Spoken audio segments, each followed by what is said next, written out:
Svetih sedam sveštenomučenika Hersonskih. Svetih sedam sveštenomučenika Hersonskih: Vasilije, Jefrem, Evgenije, Elpidije, Agatodor, Eterije i Kapiton. Svi ovi behu episkopi u Hersonu u razna vremena i svi postradaše. Jedini Eterije umre mirno od nevernika, bilo od Jevreja ili Grka ili Skita.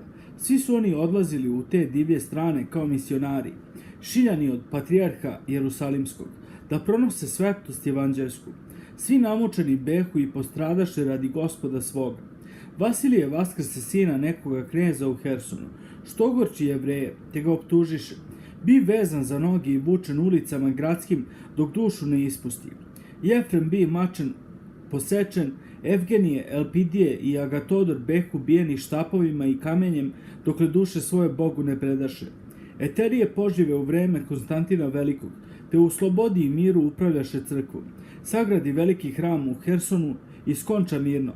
Kada posljednji od njih, Kapiton, bi poslan za episkopa, potražiše divlji Skiti od njega znak, pa da veruju. I predložiše mu sami da uđe u ognjenu peć, pa ako ne izgori, oni će svi poverovati u Hrista. Sa toplom molitvom i nadom na Boga, Kapiton metnu omofor arhijerejski na sebe i prekrstivši se uđe u zažarenu peć, držeći i srce i misli svoje uzdignute k Bogu. I postoja u plamenu oko jednoga časa i bez ikakve povrede ni na telu ni na odelu izađe zdrav.